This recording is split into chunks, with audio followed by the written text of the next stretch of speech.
All right, so I'm not going to go into very detail about these figures, but statistics tell us that currently still quite a lot of companies are still in the process of either implementing or trying to piloting or studying the cloud solutions. And we actually heard about the advantage or benefits about cloud solution every day, because like for myself in the consulting area, I met with my clients and also some of the vendor business partners, those IT vendors every day. We actually keep talking about cloud basically every day. But and these are some of the advantages that we always talk about. Like, for example, first of all, you don't really have to complete actual server setup. You save a lot of the cost, and the costs are lower. You don't need to do the capex capital expenditure if you are going to use a third-party service provider. And if you are doing the private clouds, then your line of business can probably benefit from installing those servers. And also the capability of using the resources.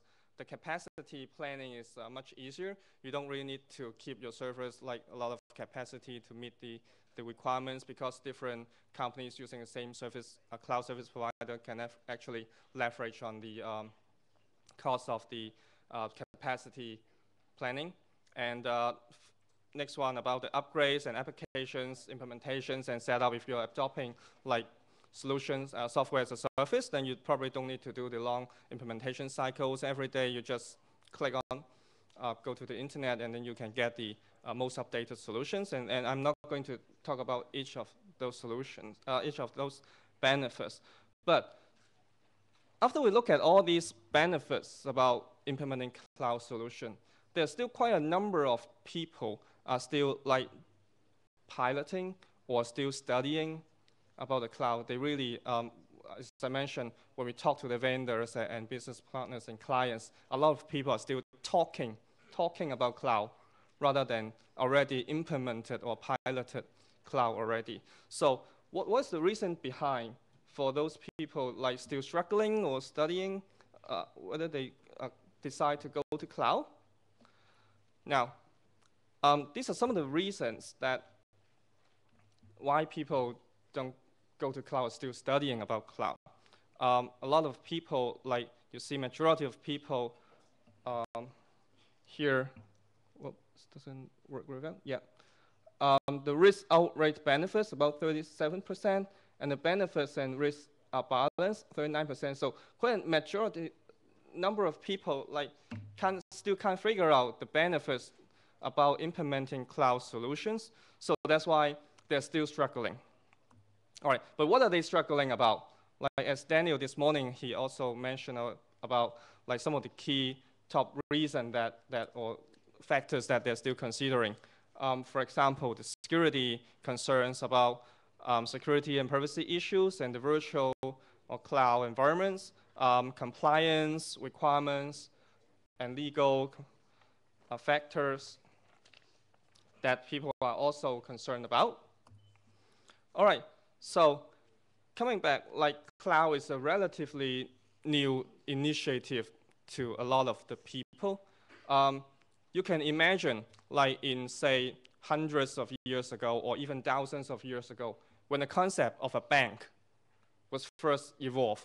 You can imagine, like, I can imagine this is actually when you talk about in, like, say, over 1,000 years ago, you talk to people, say, okay, you give me the money, give the money to me, I'll store it for you. And then when you need it, I'll give it back to you. So this concept may be ridiculous to most of the people, right? But nowadays, every people have one or more bank account. And actually, if you're going to start up your new business, one of the first few things to do is actually go to open a bank account for your company, right?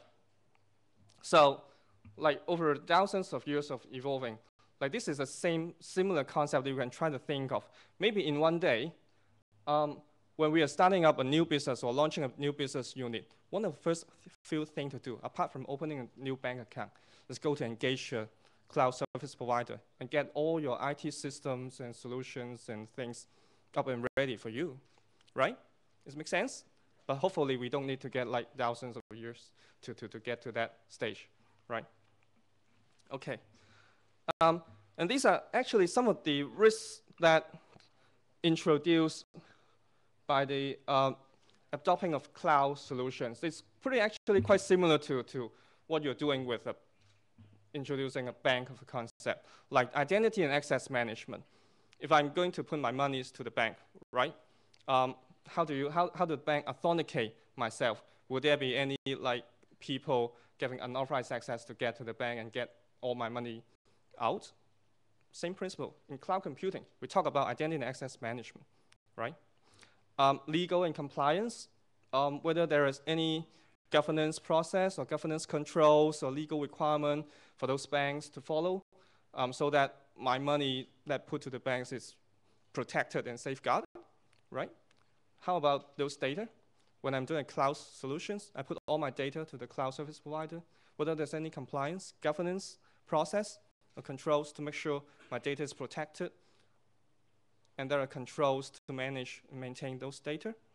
Availability and reliability, like I put my monies to the bank, when and how can I get those money back? Like the bank's opening hours, I can go and I can actually get those money back. And with the e-banking ATM, I can even do it on the weekends and at night. For those cloud solution, availability and reliability, at any time, I can go and get those money back. And these are all those things that we have to consider.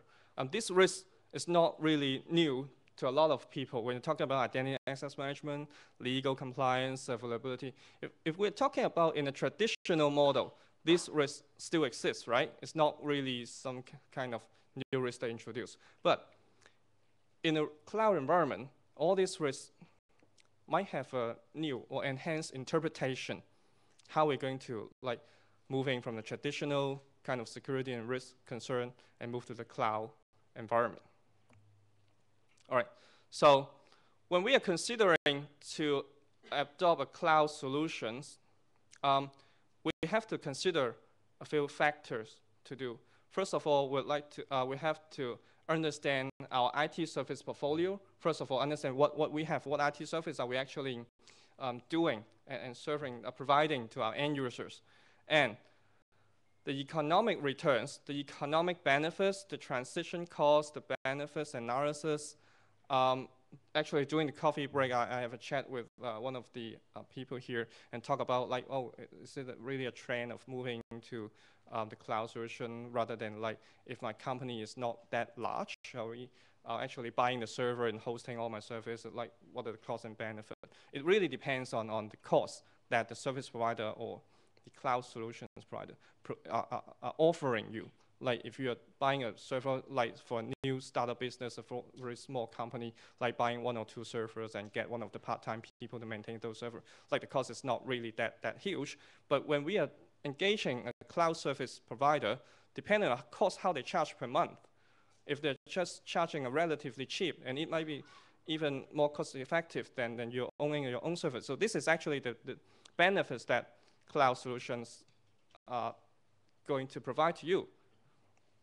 And afterwards, after we study the economic returns and the benefit analysis, we have to study the technical feasibility, the architecture readiness, the vendor capability, the migration capacity, complexity. So these are some of the areas in terms of like the technical issue that you have to resolve.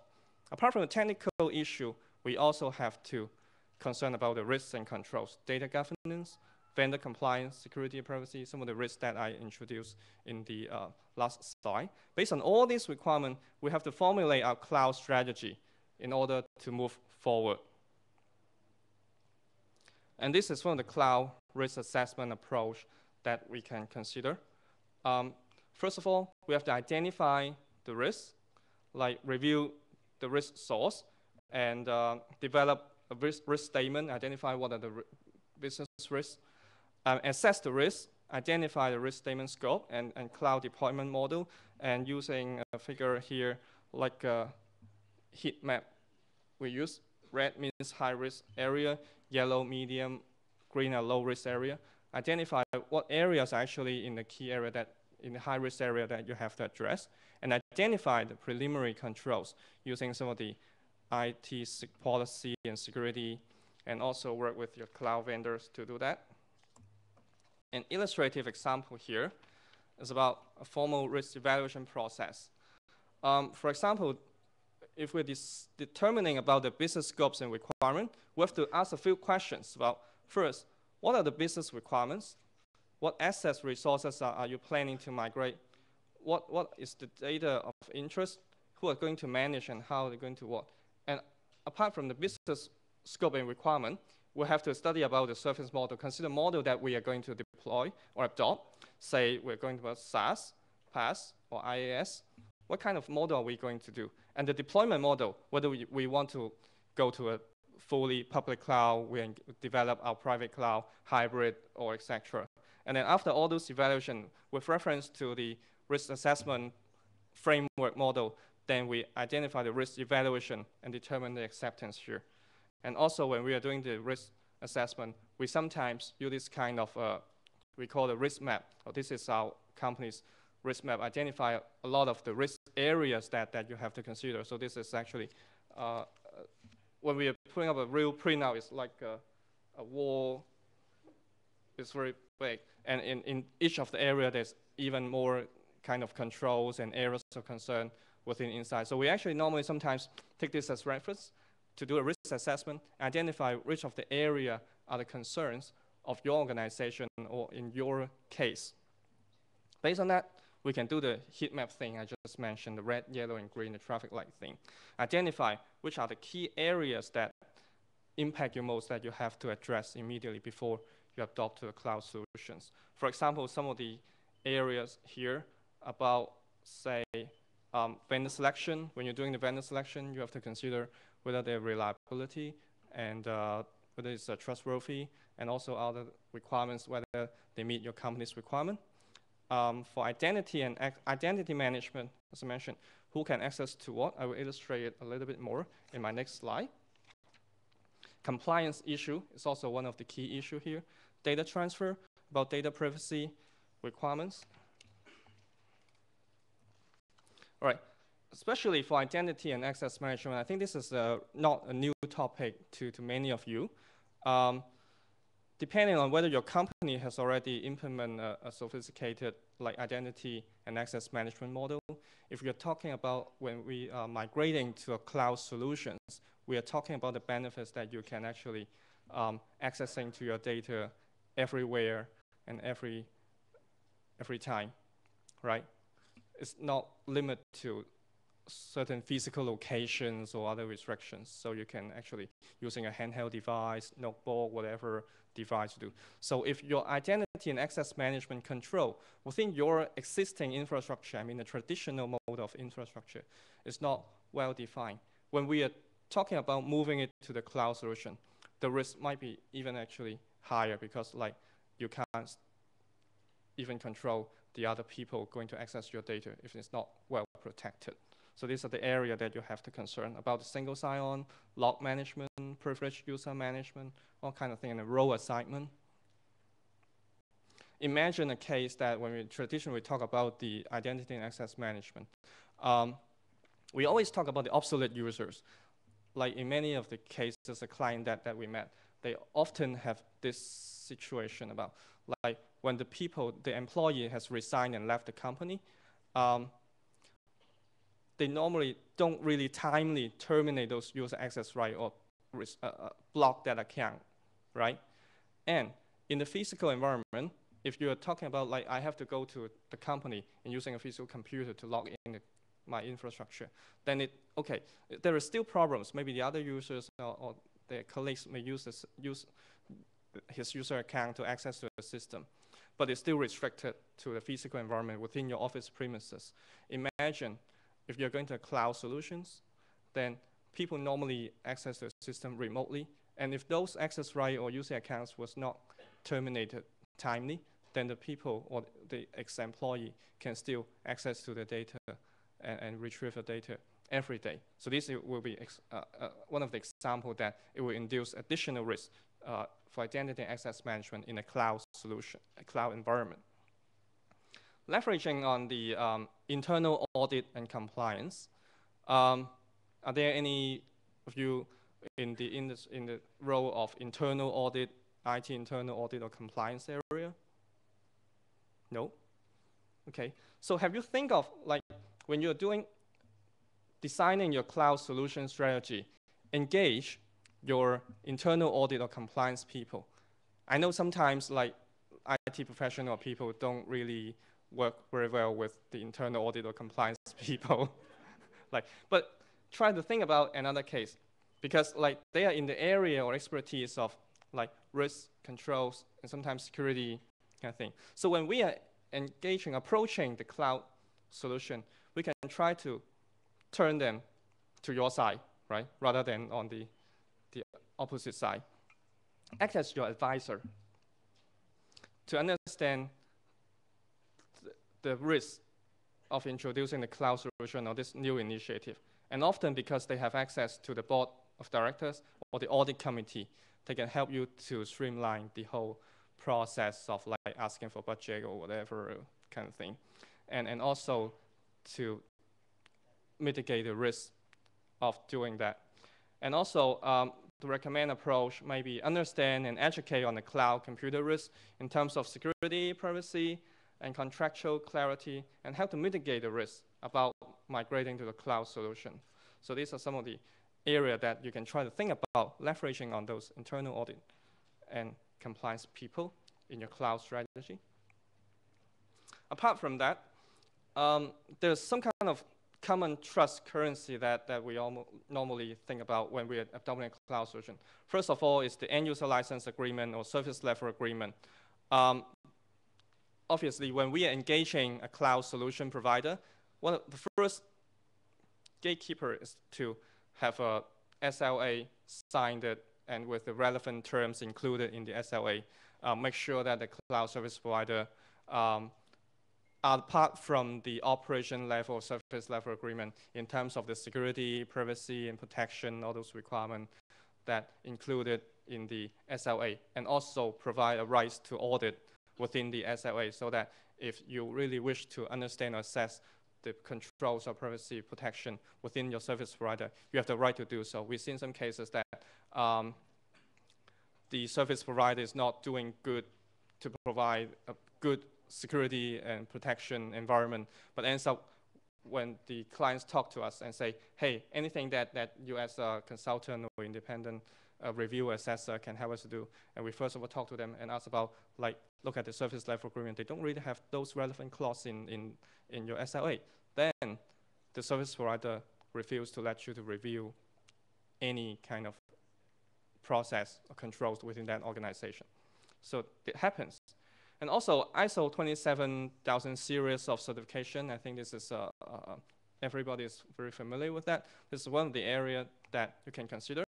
And also formally we call the SAS 70 report. This is, if your company have some kind of SOX requirement, it's a US listed company, SEC registrant, then you may have to consider using this SAS 70 report. This is formally terms called SAS 70 report. Right now it's called SSAE 16 or SOC run report.